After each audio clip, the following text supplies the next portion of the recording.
Olá, seja bem-vindo a mais uma aula de Química do IFES Campos de Alegre. Nessa aula vamos dar continuidade ao conteúdo de eletroquímica, vamos falar um pouquinho sobre o potencial das pilhas. Eu vou fechar o vídeo, nós vamos ficar somente com o áudio e os slides por enquanto, tá bem? Eu espero que você goste dessa aula. Bom, então as pilhas e baterias, elas são geradores. E esses geradores, eles mantêm uma diferença de potencial entre dois pontos que vão estar ligados e possuem como função promover o aumento da energia potencial das cargas que os atravessam. Então, os elétrons, eles são transferidos do ânodo, que é aquele que oxida, para o cátodo, que é aquele que reduz, em função da diferença de potencial.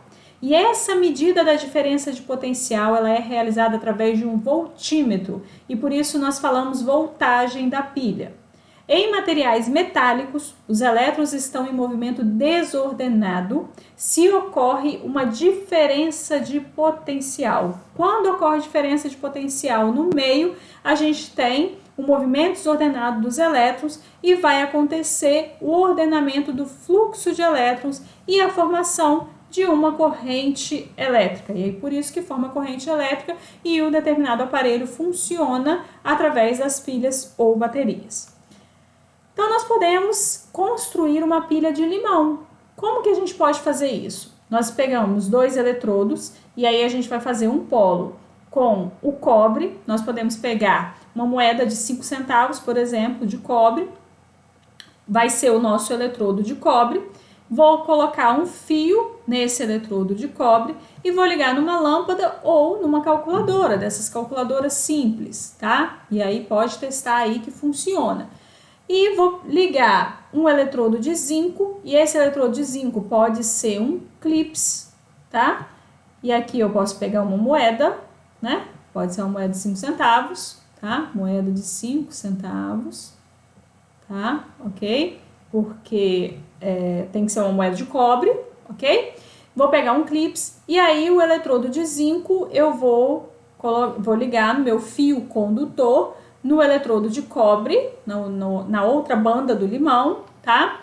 E vou ligar aqui também o eletrodo de zinco e vou conectar através do fio condutor em uma calculadora. E aí eu vejo que plugando esses dois fios, um de um lado, outro de outro, eu consigo, da calculadora, eu consigo fazer a minha calculadora funcionar, né? Por quê? Porque nós temos essas semi-reações, a semi-reação do zinco e a semi-reação do cobre, e nós percebemos que o cobre gosta de oxidar, então o cobre vai oxidar e o zinco vai reduzir. Se o zinco vai reduzir, então isso quer dizer que o zinco vai ficar positivo, mais 0,76, e o cobre vai continuar da mesma forma dele reduzindo, né? Mais 0,34. E aí, então, eu tenho uma voltagem dessa pilha de limão de 1,1 volts, mais 1,1 volts. E aí, com essa equação global, né? A partir dessas semi-reações, ok? Então, eu posso testar, né? Você pode testar aí na sua casa uma pilha de limão e uma calculadora simples, e aí você vai verificar o funcionamento dessa calculadora. Okay? Se eu quiser construir uma pilha de zinco e magnésio, como é que eu vou fazer? Eu tenho aqui, ó, potenciais de redução, todos esses são potenciais de redução, porque eu tenho dois elétrons aqui nos reagentes, ok? E aí eu vejo que entre zinco e magnésio, o magnésio gosta menos de reduzir do que o zinco. Então o magnésio ele vai gostar mais de oxidar. Eu vou colocar o zinco para reduzir, mantenho essa semi-reação aqui para o zinco e vou colocar o magnésio para oxidar. Então eu fiz o contrário, tá? Magnésio estava nos Mg0 estava nos produtos, né? Coloquei aqui no reagente e Mg2+, mais 2 elétrons eu coloco no produto, ok? Coloquei então o magnésio para oxidar e aí eu corto 2 elétrons com 2 elétrons, tenho Mg0, Zn2+, Mg2+, e Zn0. E como que fica a voltagem da minha pilha, a diferença de potencial da minha pilha, DDP da minha pilha, como que fica? Eu vou somar esses dois valores. Eu tenho mais 2,37 mais menos 0,76. Mais com menos vai dar menos. Então, eu tenho mais 2,37 menos 0,76, certo?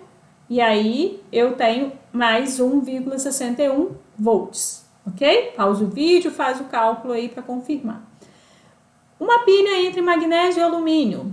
Eu tenho aqui magnésio, novamente, não gosta de reduzir, e o alumínio também não gosta de reduzir. Entre os dois, quem mais gosta de oxidar? O magnésio. Então, eu vou colocar o magnésio para oxidar e o alumínio para reduzir.